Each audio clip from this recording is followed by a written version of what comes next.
Assalamualaikum warahmatullahi wabarakatuh. Mengapa nama Ki Ageng Henis kami ambil sebagai nama dari Laboratorium Dakwah ini? Karena kalau kita melihat di dalam Islam itu soal sejarah itu bukan soal kekuasaan. Jadi soal sejarah lebih merupakan soal peradaban. Jadi kalau dalam bahasa Inggris kan seringkali disebutkan sejarah itu history, ya, karena sejarah itu ditulis oleh pemenang. Tapi dalam Islam tidak seperti itu. Jadi kalau kita mengenal Islam, kata Dr. Hamid Fahmi Yarkasi, beliau menulis judulnya Islam, Agama dan Peradaban. Ini menarik karena sebagai agama Islam itu sudah komplit. Dia sudah memberikan tata cara ibadah mahdhah, dasar-dasar ketuhanan, dasar-dasar akhlak dan sebagainya. Sehingga sebagai agama Islam sudah komplit. Tapi sebagai sebuah peradaban, Islam itu seperti organisme yang berkembang, tumbuh dan berkembang. Jadi kalau kata Syed Hussein Nasr, peradaban itu seperti orang yang seperti makhluk hidup. Dia makan, minum, kemudian dari makan minumnya itu nanti ada yang diserap untuk menumbuhkan tubuhnya, tapi ada juga yang dibuang, ya, karena memang tidak berguna. Nah, demikian juga dakwah Islam ketika dia masuk ke sebuah wilayah itu otomatis akan terjadi proses perjumpaan antara Islam sebagai agama yang mempunyai unsur-unsur pembentuk peradaban dengan peradaban yang existing, yang sudah ada. Sehingga secara perlahan nanti terjadi proses islamisasi. Kebudayaan yang eksis itu kemudian terislamkan, dan kemudian yang bertentangan dengan Islam secara otomatis itu akan ditinggalkan oleh masyarakatnya. Nah, kenapa kemudian nama Ki Ageng Henis menjadi penting? Kalau kita bicara tentang Solo sebagai kota yang sekarang ini dijuluki sebagai Spirit of Java, ya, Spirit of Java, yang kemudian terkenal dengan peninggalannya berupa batik, ini tidak bisa kita lepaskan dari sosok Ki Ageng Henis. Sosok Ki Ageng Henis masuk ke Solo pada masa pemerintahan Sultan Hatiwijaya. Pada saat itu Solo belum merupakan kota industri, lebih dikenal sebagai desa Solo karena masyarakatnya masih bertumbuh pada kegiatan pertanian, gitu ya. Kemudian Ki Ageng Henis masuk di sana untuk merintis industri batik. Makanya kampungnya disebut sebagai Lawean karena dari kata lawe, ya, tempat pemintalan benang itu. Nah, di situ tonggak utama yang dilakukan oleh Ki Ageng Henis untuk menandai kekuatan ekonomi baru yang bernama Kampung Batik Lawean itulah didirikannya masjid. Masjid itu yang terletak di bagian paling barat dari Kampung Lawean, ya.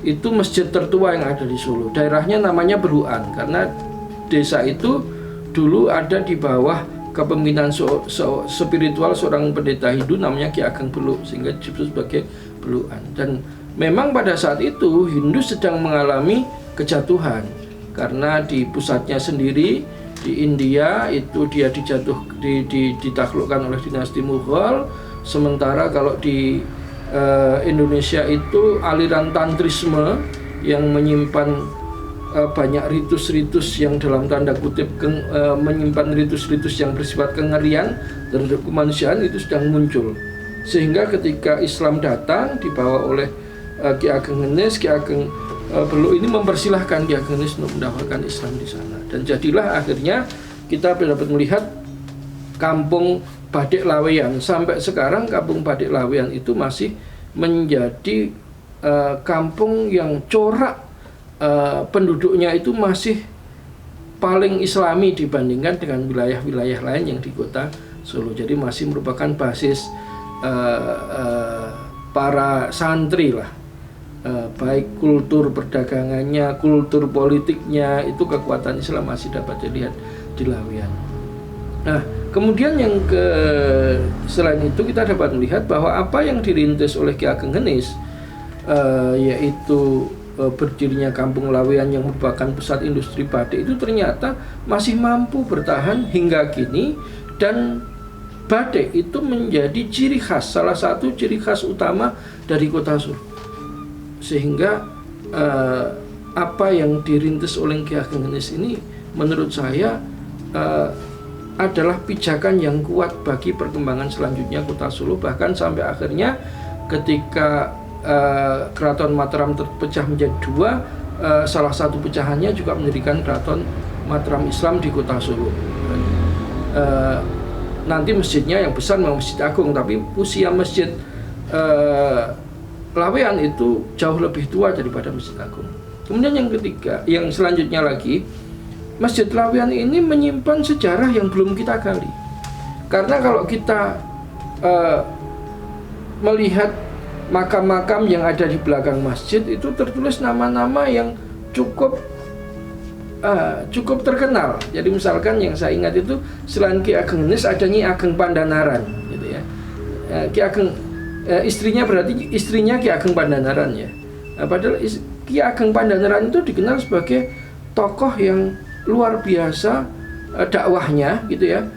Dia tadinya adalah adipati di Kota Semarang yang kemudian memilih untuk dakwah setelah dia berguru pada Sunan Kalijogo, dan dia melakukan perjalanan dari Semarang sampai akhirnya dimakamkan di Tembayat, dikenal sebagai Sunan Tembayat. Makanya di wilayah-wilayah ini selalu ada jalan Ki Ageng Pandanaran. Sehingga proses Islamisasi Jawa bagian tengah itu sebenarnya tidak bisa kita lepaskan dari sosok Ki Ageng Pandanaran. Nah, lalu bagaimanakah posisinya Ageng Pandanaran pada dakwah itu? Nah, disinilah pentingnya laboratorium dakwah tadi untuk menggali lebih jauh dari nama-nama besar yang ada di makam di Masjid Laweyan itu. Mereka sebetulnya siapa saja, apa saja peranannya di dalam dakwah, gitu ya. Sehingga nama-nama besar itu kedepannya seharusnya menjadi sejarah bersama yang dimiliki oleh Kota Solo. Apalagi nanti kalau pada masa pergerakan nasional kita mengenal sosok seperti Ki Haji Samanhudi misalkan ya. Beliau juga berasal dari Laweyan, berasal dari kalangan pengusaha batik juga. Tetapi kita dapat melihat nama Samanhudi ini secara perlahan menghilang dari Kota Solo karena tidak ada umat yang melestarikan namanya, membuat biografinya, membuat monumennya, sehingga nama itu menjadi abadi dan dikenang oleh semua warga Solo. Ketika kita ke Solo sekarang ini, orang akan dikenalkan dengan sosok Ignatius Slamet Riyadi yang merupakan simbol Kota Solo yang dibuatkan patungnya di titik nol Kota Solo. Nah, padahal Solo bukan hanya Slamet Riyadi. Solo ada Ki Ageng Henis, ada Ki Haji Samanhudi, ada juga Kapten siapa yang Muladi ya, yang kesemuanya mempunyai peran-peran yang sangat penting bagi tumbuh kembangnya Kota Solo. Nah, di antara tokoh-tokoh itu Ki Ageng Henis lah sebagai peletak dasar pertama Solo yang merubah dirinya dari desa agraris, desa pertanian menjadi kota industri. Oleh karena itu sudah selayaknya nama Ki Ageng Henis ini menjadi nama yang dimiliki bersama oleh seluruh warga kota. Diajarkan kepada seluruh siswa yang belajar di Kota Solo. Baik, itu yang